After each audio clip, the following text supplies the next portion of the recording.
right. So welcome everyone. It's so good to see everybody here.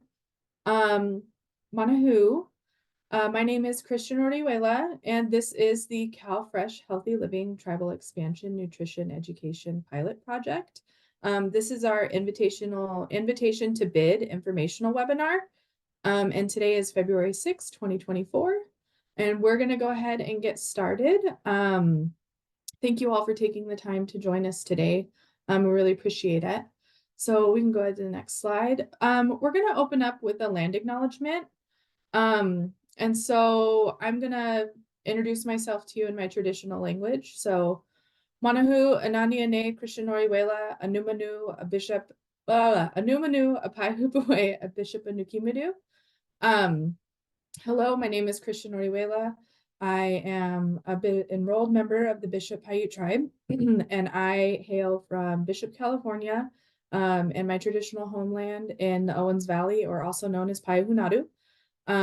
So thank you all for coming, and we would like to start with an Indigenous land acknowledgement. And so as we welcome you today, we would like to begin here. I'm dropping in the chat a link to Native Land California. You can go ahead and use that link to navigate to where you are located for the traditional homeland names. I would like to acknowledge the Numunue people as the traditional custodians of the lands I'm speaking from today in Paiahunadu. We understand that this land holds immense significance for its original stewards, the native nations and peoples of this region. We also acknowledge the traditional custodians of the lands on which each of you are living and working from today. As we gather, may we also pay respect to our elders, both past and present, as it is their knowledge that is the key to success for our future generations. So if you guys could use the chat function in our chat box to drop where the location you're currently from and where you're at. So name, organization, location, as well as if you're one of our tribal ambassadors. I see a few of them had some time to join us today for today's meeting. So thank you very much, guys. So go ahead and identify yourselves in the chat if you can. Awesome. So we see Mitria. She works with PHI-CWN, and she is joining from the Nisenan people.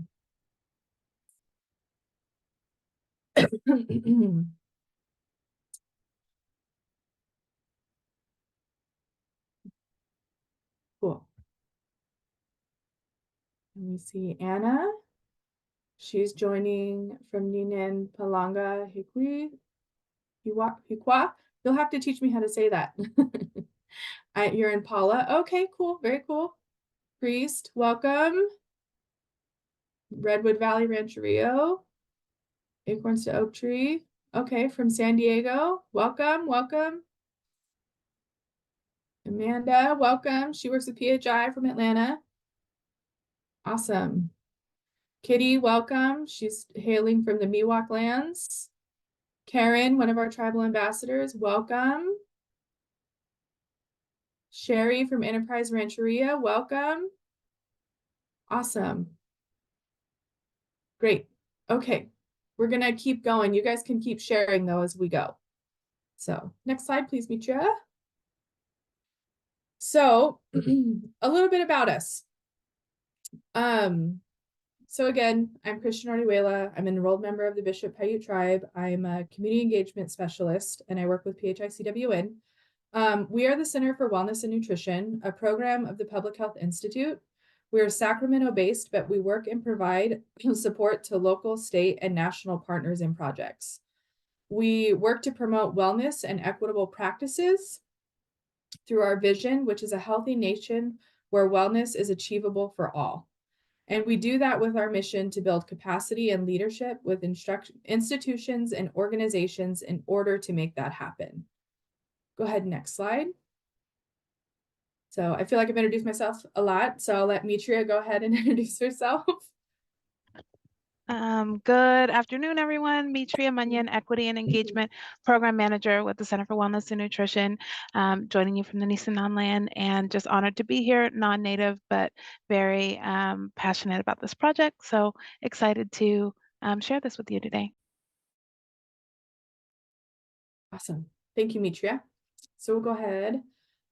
So this CalFresh Healthy Living Tribal Expansion Project is directed by the California Department of Social Services, and it's a CalFresh Healthy Living branch with funding from the USDA, so the United States Department of Agriculture. It is administered by the Public Health Institute for the Center of Wellness Nutrition.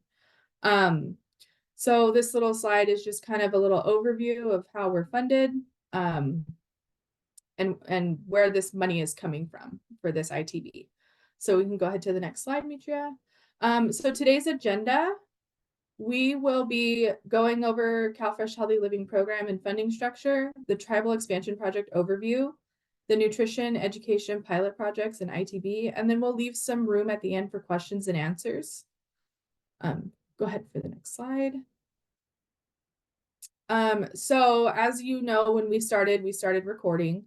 So this event is being recorded. Attendees who participate with their camera on, utilize a profile image and or unmute during the event are consenting to have those elements recorded.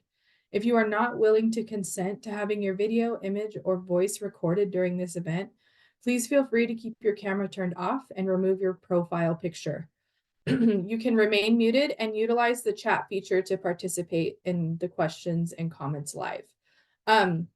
So the team will monitor that chat feature. So any questions you drop in there, we are recording those down so we can answer those questions for you guys later towards the end or later via email. But those questions will get answered for you guys.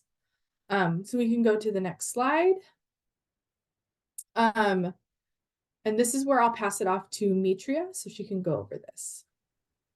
Hello again. Yes, I am excited to just kind of kick us off, and I wanted to ground us or start this conversation with providing some background for the funding structure of this project.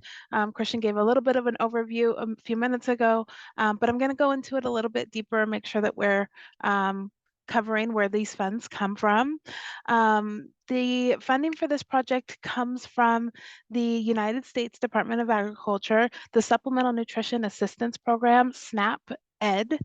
And so the SNAP program is one that is known across the nation, and it is formerly known as food stamps. So something I know I personally have had experience with in my life, but food stamps is the term that is coined or follows the program across the globe or the nation. So this funding comes from that SNAP program, but it comes from the SNAP-Ed side of it. So SNAP-Ed works in tandem with SNAP to provide nutrition education and policy systems and environmental change efforts to make healthy choices easier for those that are eligible to receive SNAP benefits. And so that is a federal program that spans across the states. And so that is the base funding for this project. Shifting a little bit to more locally, here in California, that looks like CalFresh Healthy Living. And so, as I mentioned, SNAP is the federal program that funds the project. And then here in California, it's known as CalFresh. And so there are multiple different multiple different branches of CalFresh. There's a CalFresh Food, which is the direct support, that EBT card that people purchase their foods with. And then there's the CalFresh Healthy Living program, and that's the one that funds this project. CalFresh Healthy Living supports healthy and active and nourished lifestyles by teaching Californians how to make the healthy choice and eat nutritious and healthy food on a budget, while also working in partnership with communities to make that healthy choice the easy choice. And so that's the funding that we use to support this project. As I'm talking about the funding structure, I wanted to point out very clearly that the SNAP-Ed plan guidance is a resource that tells you about this funding structure, the restrictions, and what's allowable within this funding structure. This is one of the first resources that we're sharing with you today, and Christian's going to drop the link in the chat if that's easier for you. If you have a cell phone and you would rather scan the QR code that's on the screen, you can do that as well. This is a reference resource that will be really supportive to you in your tender proposal process. These are the rules and regulations that guide this funding structure. So it's a really good resource to go in and kind of see what is allowable and isn't allowable as you're coming up with your plans. I don't expect you to be an expert on this. This resource is 300 plus pages. It is a great resource to go through with a search and find feature to look for particular elements that you'd like to see how they fit, but not something that you're expected to be an expert on. Yeah, I wanted to share those resources. So that provides a little bit of background on the funding that is supporting this project. Christian is going to provide an overview of the tribal expansion project specifically. Yeah. So the objective of this project is designed to expand collaborative nutrition education activities between California tribal organizations, or CTOs as it's listed out in the ITB, and CalFresh Healthy Living. So to strengthen partnerships between the tribes and the FDPIR and CFHL, CalFresh Healthy Living. It's quite the mouthful, lots of acronyms. So kind of three ways that we're doing this is the Tribal Ambassador Committee. We meet with them monthly and they provide feedback on various topics and provide technical assistance for people who request it. As I said, we have a couple of our ambassadors in here in this meeting, which is really awesome.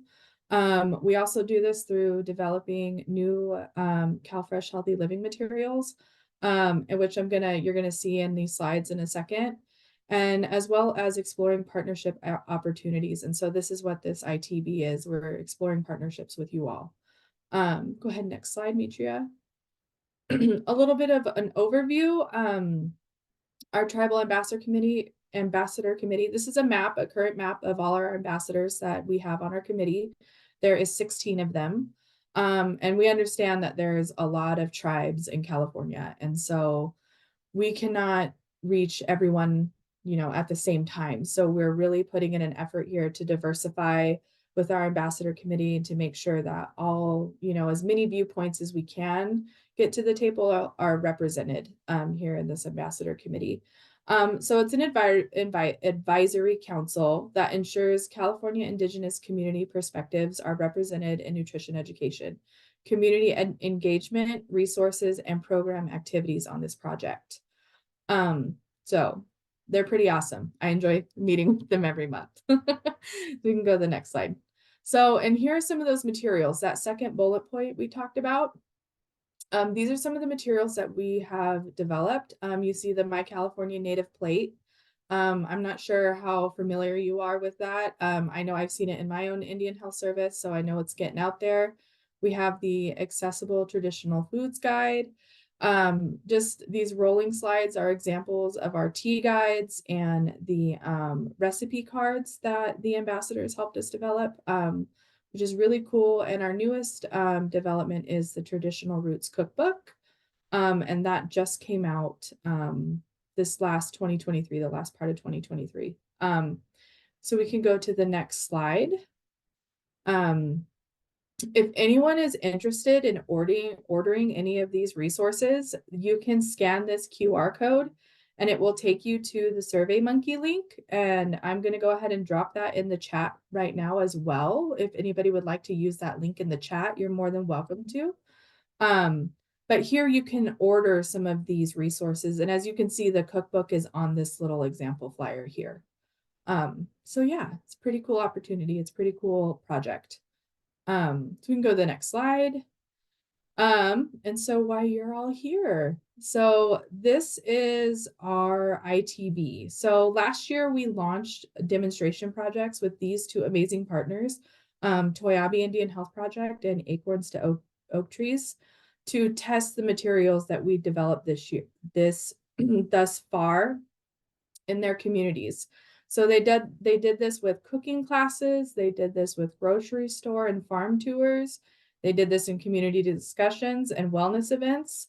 And the goal was to see how well the materials resonated with communities, as well as demonstrate successful collaborative nutrition education activities. We learned first that while the resources were generally well received, a more diverse variety and additional adaptations are needed to be applicable to different tribes across California. Also, last year's funded projects provide us with the springboard for the larger and longer funding opportunity we have starting this year.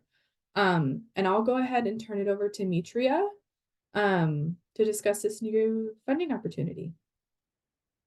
Thank you, Christian. So, we're trying to kind of go through some background of the project and provide you some information along the way before we dig into this ITB specifically. But that is the reason you're all here, so let's dive right in. This invitation to bid is for the Public Health Institute Center for Wellness and Nutrition, as we're seeking 5 qualified contractors to actually plan, implement, and evaluate nutrition education initiatives and policy systems and environmental change initiatives with Native American populations. And so the project is structured to be implemented into 3 phases, and each phase is generally aligned with 1 funding year. So our federal funding cycles start in October and end in September. So each of the phases are aligned with that. The first phase is to start April 1st and conclude by September 30th, 2026. Sorry. The first phase is supposed to conclude by 2025. I apologize. All 3 would conclude by 2026. One of the key elements of this 3-year funding cycle is that each year's funding is subject to the completion of the activities for the year prior. So every year we will institute a new kind of contract update or amendment to make sure that the contracts are up to date in October. But any contractors that are unable to kind of meet the requirements in the previous phase may not be eligible for funding the following year. And so I'll kind of dig into that a little bit more as I start to talk about these phases, but it's one of the questions we've already started to get from people. So let's talk about the phases of this project. Phase 1 is scheduled to take place between April 1st and September 30th of this calendar year. And within this phase, it's really focused on assessing and planning. So recognizing, as much as this is an opportunity to partner with diverse partners that we have not partnered with before, we want to make sure that we're leaving space to adapt the nutrition education and community change approaches to meet the needs of the communities where you're coming from and the programs that you already have existing. So that's what this planning phase is for. In every phase, there's required orientations and staff trainings and things that need to be completed. But when we really get into the nuts and bolts of the phase, each of the selected contractors will be assessing the needs and opportunities inside their organizations, their programs, and their communities for nutrition education and community change initiatives where you are. So what opportunities fit? How do the goals and objectives of the CalFresh Healthy Living program complement or work with programs that you already have implemented in your community? After assessing kind of those needs and opportunities, the rest of the phase will be used to develop an implementation plan for conducting culturally tailored nutrition education and community change approaches. PSCs is how we identify community change approaches. I apologize, we speak in alphabet soup. The second or another component of this phase is developing an evaluation plan. So how will we evaluate the success of that new programming in the community? The final kind of phase in this assessing and planning phase is to adapt and update any needed materials to support that implementation that we have planned. So Christian shared some of the resources that our Tribal Ambassador Committee and partners have supported the development of in the past. We have included in this planning phase the opportunity to further adapt and update resources to make sure that they're meeting your communities the most. That is phase one. And upon completing those deliverables successfully, contract partners will move forward into phase two, which is the actual implementation. One thing I think is unique about this opportunity is as many funding opportunities as I've been aware of, you don't always have the opportunity to fund the planning and the preparation of the work. And in this case, we've kind of shaped that out for you. Implementation will begin in October 2024 and go through September 2025. And in this phase, it really includes executing the implementation plan and evaluation plan that were developed phase one, right? We've made these plans, now let's put them to work. Let's actually do the work. It also includes planning and working towards a large community change, a policy, systems, or environmental change in your community. And that would be done, within your organization in partnership with community that is meant to benefit from that change. Another element to this is to complete that implementation and evaluation, and then analyze that information from the evaluation plan to identify lessons learned, opportunities to improve the programming in the next year. What could we have done better? What should we adapt or make sure is more culturally relevant?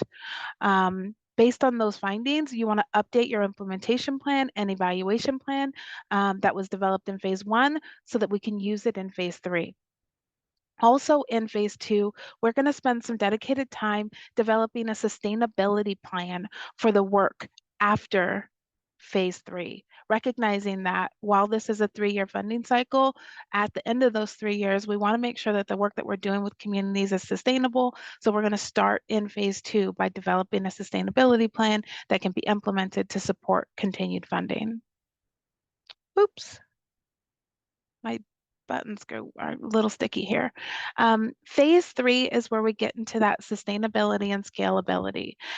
Primarily, we want to take all of the plans that we've developed in the previous phases, the updated implementation plan, the updated evaluation plan, and the new sustainability plan, and begin to execute those in the community. In some cases, this may be continuing to do nutrition education slightly altered from the previous year, but it also includes kind of outreach and partnership development, promotion of the work so that we can find additional funding or resources to sustain this work in your community. By this phase three, we want to conclude those policy systems and environmental changes, those changes to make the healthy choice, the easy choice in the communities. And we want to make sure that we're always identifying lessons learned to improve programming moving forward. That summarizes the 3 phases of this project. And so as we've articulated, they're all aligned with the federal fiscal year with the first start date is in April, concluding in September, and the consecutive years would start immediately after. So the phase one ends in September, phase two starts in October. With that, I want to just take a breath and remind folks that we do have the chat. As I'm kind of sharing all of this information and Christian is, please feel free to drop your questions in the chat and we'll address them in the Q&A session. I'm going to keep us moving forward to the proposal guidelines and point out the required elements within that proposal guideline and what you can expect for review and scoring. So there's 2 elements to the proposal. There is the narrative written part that should include a cover page that's signed by an authority within your organization or tribe. description of your qualifications, and a narrative of what you would like to do with this project, how you see it fitting with your programming and serving your community. That portion of the proposal should be no more than 10 pages, 12-point font, Arial, and with the 1-inch margins. Okay, so we have those strict restrictions for that part. The other part of the proposal includes a proposed statement of objectives and budget. And because this is being facilitated through an external template, it does not meet the same page requirements as the 10 pages. So I want to be clear there. The 10 pages is for your cover page, description, qualifications, and narrative, and then the attached proposed statement of objectives and budget can exceed those 10 pages. We'll just ask that you combine the two and submit them together. And I'm going to go through each of those a little bit more. Let's dive into the statement of objectives now. So this is another resource that Christian, I think, just dropped the link into the chat. If you want to scan the QR code, you can. This is a downloadable Excel spreadsheet that allows you to provide the activities, objectives, and deliverables, as well as the budget for the work that you plan to complete under this project. So the version that is available online is only available for download. You won't be able to edit it in that link.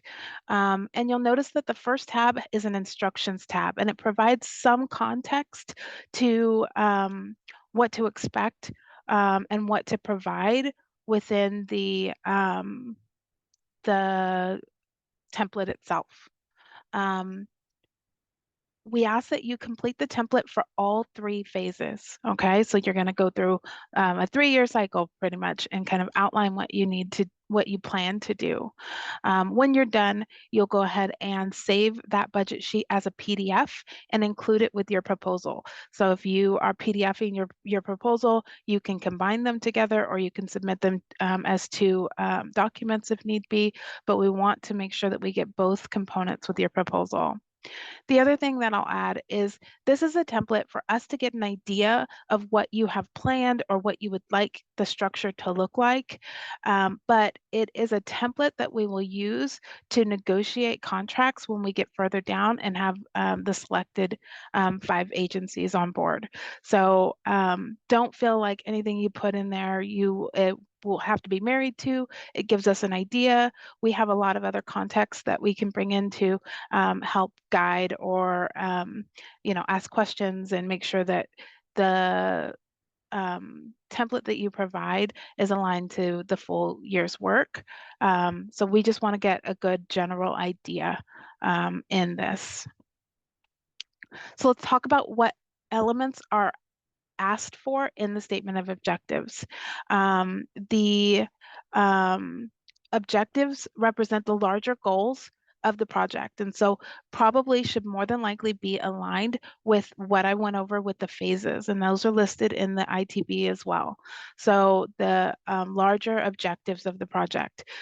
I want to be clear that this template is left open and flexible so that you can add other objectives if you feel like they're needed and reflect the needs of your community. The activities should be the specific tasks that will be completed to actually help you meet that larger objective, okay? And so we want to be specific with those tasks, those activities when we list them out. Deliverables, there should be an associated deliverable for every activity. And I'm going to show you this in another view in a moment, but there should be an associated deliverable for every activity. And that should be the specific product or proof of completed activity that your team would turn over to ours to say, I've completed this work. This is how we know that we've done and we're ready to move forward. For every activity, there should also be a due by date, right? And so that should be not the earliest date that we'd like it to be completed, but the latest date that we'd like it to be completed. And so those are left open for you to articulate as you're moving forward. The associated budget is the total maximum cost to complete that activity. So the contract mechanism that we're using for this this project is a deliverable-based contract, which means that upon completing the activities and submitting the noted deliverables, you will be paid the associated budget cost. So sometimes this budget structure is new to some folks. It takes taking the time to calculate what is the total cost for us completing this activity? What is the total cost, including our staff time, our overhead, any materials, any cost that's going to be associated with that activity? I will show you, I'm going to take it to the next slide and talk about the statement of objectives a little bit from this view. I've called out each of these different categories independently and told you what they mean. You can see that objective 1 is templated, right? So we've provided context in objective 1. We suggest you follow the same structure so you have something to kind of reference. Each of the funded agencies will have the same objective 1, but the subsequent objectives will be different depending on what your organization puts forth in your program proposal. And you can see from the screen here under the activities and the activity and method, there's a clear kind of task that's articulated with dates and specific numbers. In the key deliverables, those are documents that are going to be shared. Those are items that are tangible that we will turn in. The due date and budget is left open. Again, we will want you to tell us what budget makes sense for each of these particular activities based on your organization's funding. The due date, in objective 1, the due dates will probably be more articulated as across the board, but for now, it's fine to go ahead and provide the due dates that makes the most sense for you in regards to the activities that are laid out. So that's where I mentioned this statement of objectives will be used in the contracting process as we move forward with the selected organizations. I'm going to share one more view, and this is just a little bit further down the template. You can see that for objective 3, we've provided a general consensus for what that objective's goal is, but the activities underneath are blank. The deliverables are blank, the due dates are blank, and the budget is blank. This is where we want you to say how you would meet this objective. What specific activities would you include? We've included 4 activities for each objective, but you can, in the template, insert additional rows so that you can have as many or as few activities for each objective as you'd want. As I mentioned, objectives 2, 3, and 4 cover the general objectives that are outlined in the phases inside of the invitation to bid. However, we do include an objective 6 down here, and it's blank. So that's where you have the flexibility. If there's additional objectives that meet your organization's and your community's needs, let's go ahead and outline those here. We really want to see how this project fits with your organization and supports your community. So take the liberty to make this work for you. Any activity that's listed needs to have a key deliverable, a due date, and a budget amount. One thing you'll also notice about the template is that the budget amounts for each phase year will total at the bottom. Okay, and we have a reminder here that the maximum budget allowed is 100,000 per calendar year. So you can see those numbers side by side and make sure that your calculations have worked out correctly. Once we go into the, so that's kind of the proposal and the budget and statement of objectives. Once proposals are submitted, they will be reviewed by a very diverse panel. So Christian mentioned we have a number of our ambassador members on board. We have some ambassador members that have signed on to play a larger role in the review and scoring. The Each applicant will be reviewed by at least 2 tribal ambassador committee members, 2 to 4 CWN staff, and 2 CDSS staff. So each of us will be reviewing and using this criteria to score the proposals. Scores will be averaged, and we will have a concluding meeting to discuss kind of the assets and questions about each proposal before we come to a conclusion. The point system works like this: 15 points for that kind of qualification system inside your proposal, 15 points for demonstrated experience of working with tribal communities, 5 points for demonstrated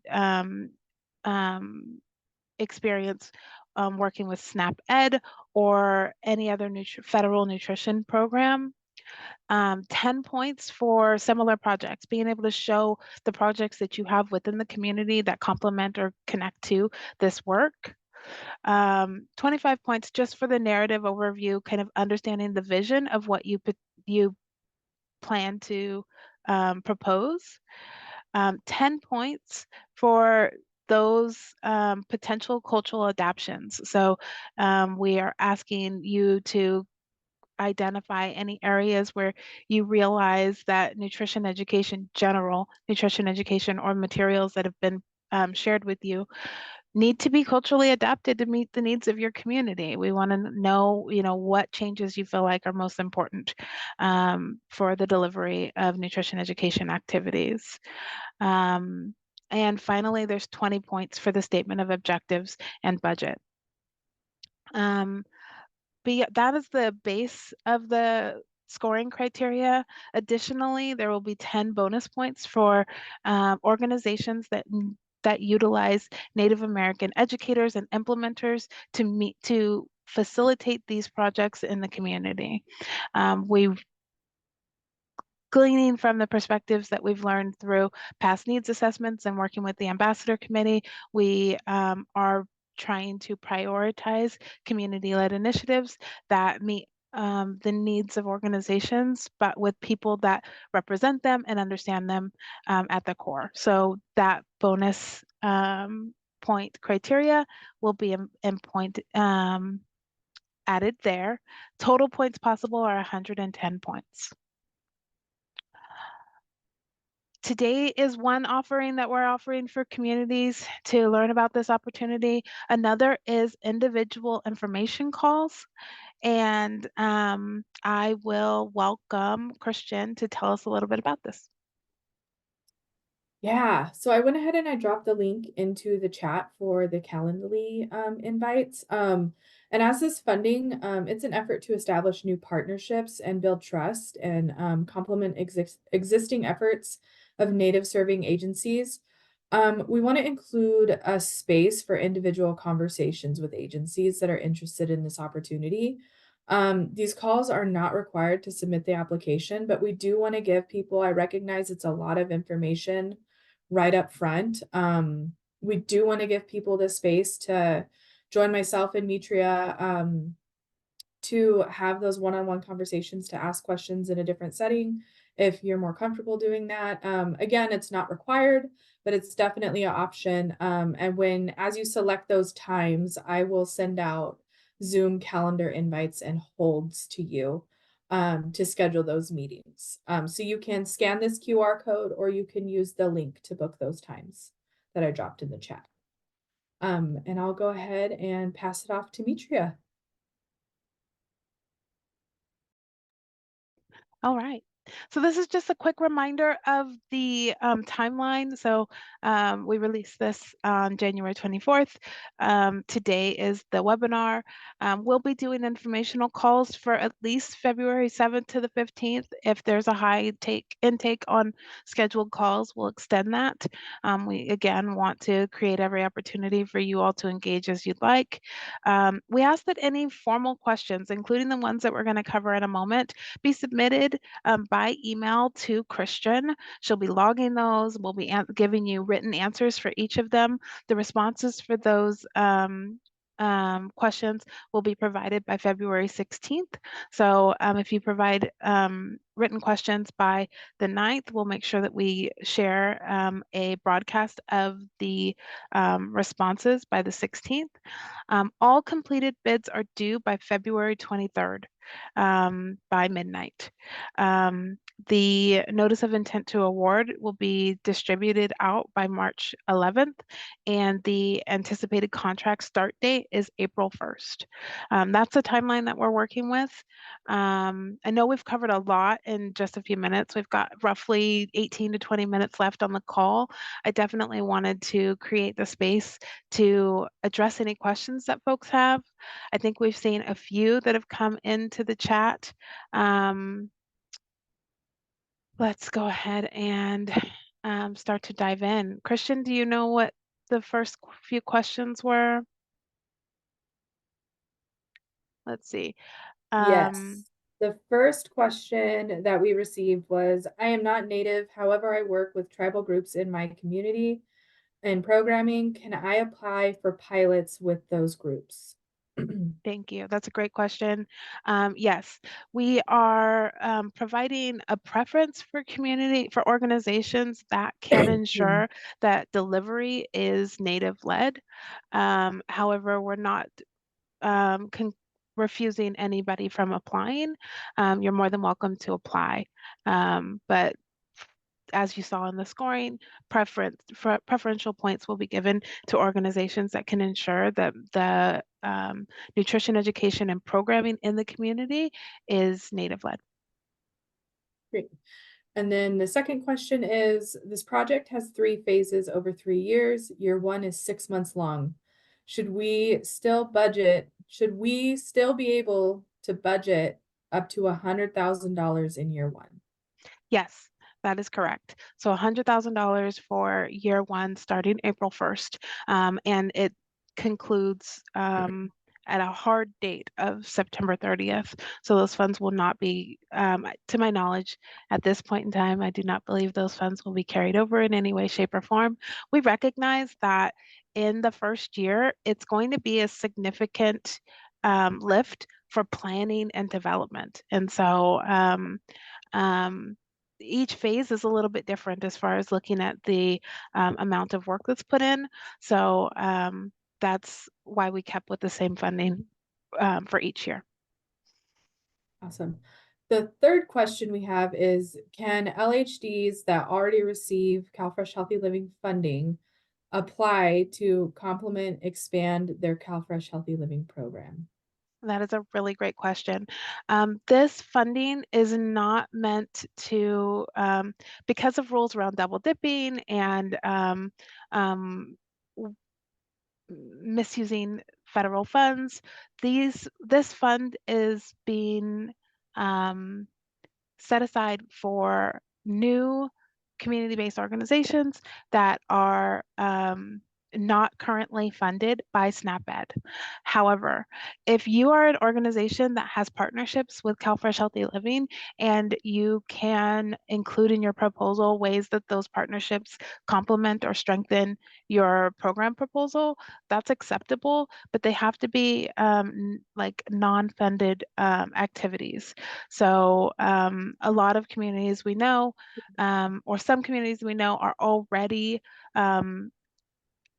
getting support from CalFresh Healthy Living funded agencies. We like to see and kind of bolster and complement that work if that's happening. So it's okay to include non-funded partnerships with CalFresh funding agencies, but if you're a current funded organization, this funding opportunity is not for you. Awesome. So the next one was, will this presentation be shared with the attendees? Absolutely. So if you've registered for today's event, you will receive a copy of the recording. Also, if you received information about this through our listserv email announcement system, we'll be sharing the recording there as well. So we will make sure that everybody has access to it. All right. The next question is, what is PSE? Thank you. I tried to use the terms interchangeably as much as I could in the presentation. PSE is our jargon for policy systems and environmental change approaches. It is it's the concept of making a policy or systems change within a community that makes the healthy choice the easy choice. So again, from a perspective of more than just educating people about how to be healthier, we want to make effort to change the community so that healthy choice is something that's actually tangible and achievable for the communities that we serve. And so policy systems and environmental change approaches, which we'll provide training and support with, are efforts to change that community. So either through a written policy, a system that is impacting community health, or an environment that could be shifted just to make the environment a healthier place, or make it easier for people to eat fruits and vegetables, be physically active, drink more water and less sugary beverages. Those are the types of strategies that policy systems and environmental change approaches work towards. Awesome. And then the next one is, could the applicant be a group of people? For instance, a team of CalFresh Healthy Living educators and academics.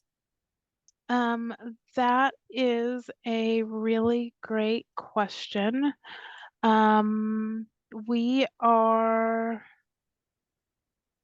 I may have to get an official answer on that. Primarily, I will share. We do have a one-on-one scheduled with this person, so we could also circle back in one-on-one. But I want to make sure that everybody gets the same answer. So I will make sure that you have a written answer for this in the Q&A. Primarily, we are looking for organizations, so nonprofits, tribal organizations, and or federally or non-federally recognized tribes who are submitting. I do not know if you're excluded because you do not have an official organization tied to you. So in the example that's provided, it sounds like there are multiple organizations coming together. You may want one of the organizations to take lead for coordinating the proposal under that organization's umbrella and include funded or non-funded partnerships within your proposal. The next question is there a template for the objectives? Yes. And so when you go to the template, the Excel template that's provided for the statement of objectives, the general objectives for every phase are spelled out. They're there listed similar to the way they were listed on this screen and the way that they're listed in the ITB. What we want to encourage you to do is, beyond that first objective, which is templated across all projects, we hope that you'll take liberty with those objectives and make them fit in the needs of your community. So we do provide that template, but it is not ironclad. I hope that answers the question. And then this question was, is there a link for the FOA? And I believe that means the announcement for the invitation to bid. Yeah. So I did share that PDF directly with somebody. Okay. We can also find, yes, I can drop that link in just a moment. I just got to pull it, but yes, we do have that. Okay. I can do that. I have that on my desktop.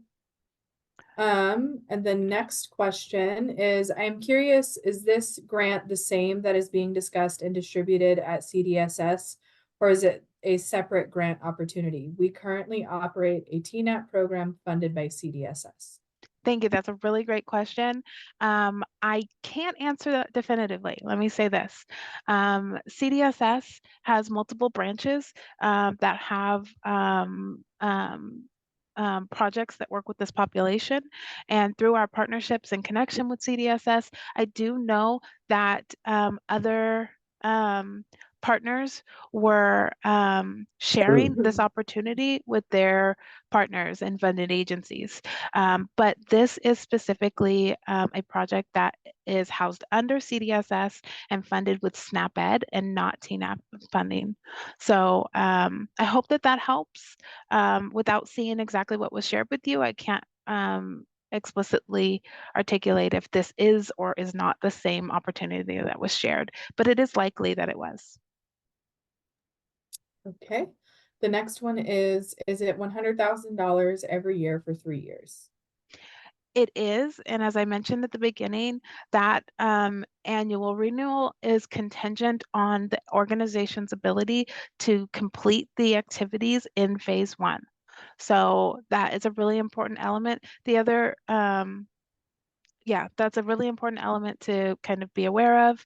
We have to, each year is contingent on the success in the first year, but in order to support organizations with continued funding, where articulating the contract as a 3-year with the annual update. So as we go through phase one, if we find out that there's adaptations or changes that are needed, we have the flexibility towards the end of the federal fiscal year to adjust or amend your contract as needed for the next year to make sure that the contract supports the implementation that you feel like will be successful in the project.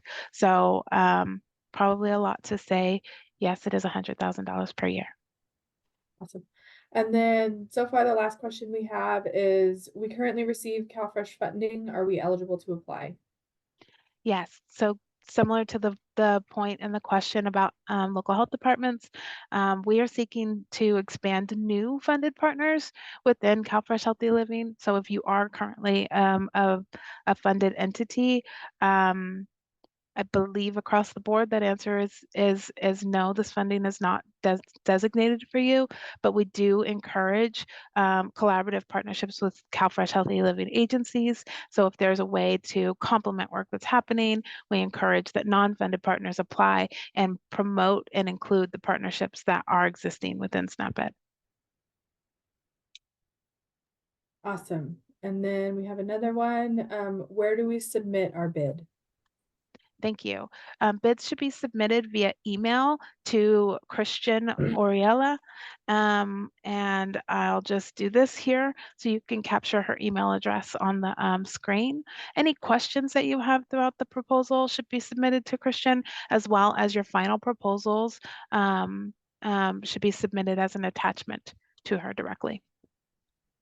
And then another is, does it have to be a PDF document? PDFs are preferred, but you will not be excluded if you do not provide a PDF. I'll just share that I have unfortunately had to review proposals that were submitted in non-PDF form, and formatting and information got misconstrued. And so I don't think that we could really provide a thorough review of that proposal because of the impacts of them using a different version of Word or a program that didn't provide the proposal in the best light for us. So I think as a best practice, I would encourage you submit it as a PDF. Okay. And then, oh, so can we get a repeat on the question, the answer to the question, we currently receive CalFresh funding. Are we eligible to apply? You cut out. Oh, I'm sorry. No, this funding is designated for new funded partners. However, we encourage organizations that have partnerships with CalFresh Healthy Living to include those partnerships as non-funded supports in their proposal if they apply. The next question is, are the links to the template included in the announcement, and where can we find it? Yes, yes. To that, I am coming into the chat. I know that Christian has shared a PDF attachment, but this link should also take you to the proposal. Trying to double check it myself to make sure that it does. So that proposal lives online. If I could get one of the team members to click on the link I just dropped in and make sure that it works, confirm it for me. That is there. Within that invitation to bid, oh yay, it's popping up for me. It does work. Within that PDF document, there are most of the links that we've shared today, including to be able to sign up for the informational calls and Christian's information for Q&A. Another question is, are the amounts adjusted for tribes as to how many tribal members you serve? I'm I'm not assuming that sure. means the funding amounts. Like, do we adjust the funding amount to match the population of the tribe? It is not. This is a set funding amount for 5 projects for 5 organizations within their communities. So no, unfortunately, it is not. We recognize that it's only a drop in the bucket for what work can be done, but it is a pilot project where we are trying to connect and demonstrate collaborative nutrition education activities, and we can work towards more sustainable funding in the future. Another question, will you please give an example of how we can apply if we are ineligible?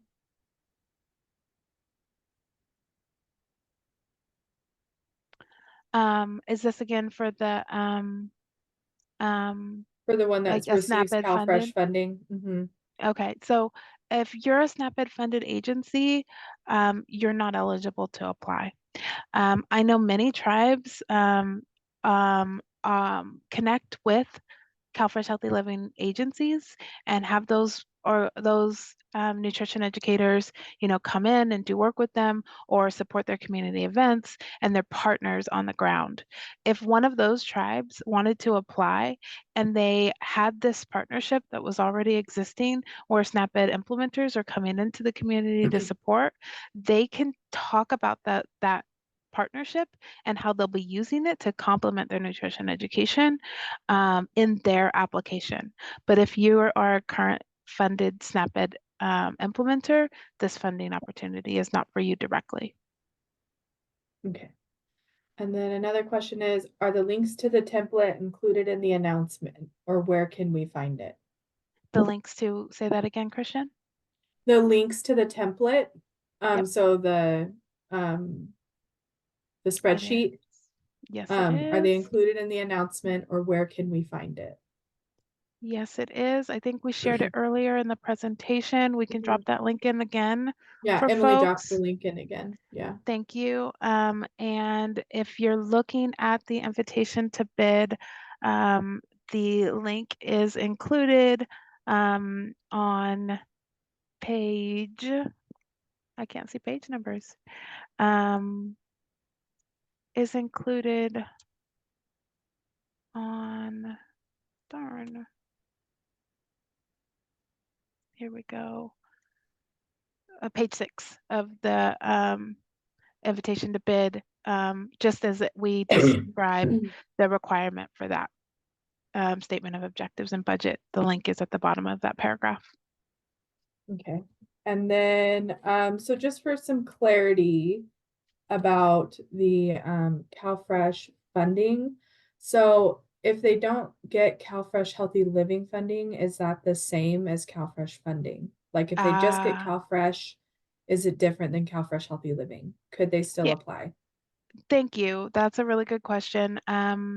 So yes, I think that's probably a great conversation to have in the open office hours. So I encourage you to schedule some time so we can talk about it. I'm so used to CalFresh Healthy Living being my lens. So under the funding stream of CalFresh Healthy Living, there is no double dipping. But I do not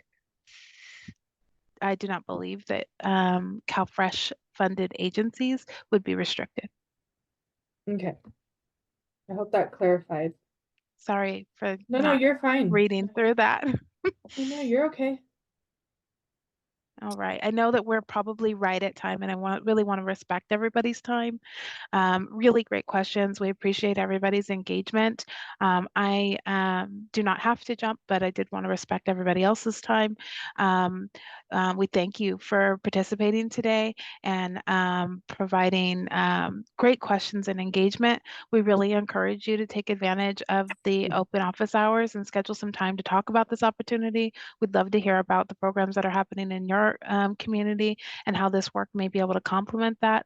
Really encourage folks to submit proposals for this. We are funding up to 5 agencies, and we really want this work to complement and reach and support California Indigenous populations. So with that, I'll just thank you for participating. And if you have to go, wish you a wonderful afternoon. But if you want to stay on and ask any additional questions, we can probably stay on for another 5 minutes.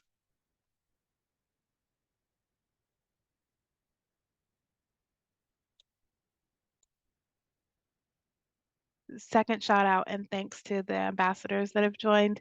Appreciate you all supporting, and I hope everyone has a good day.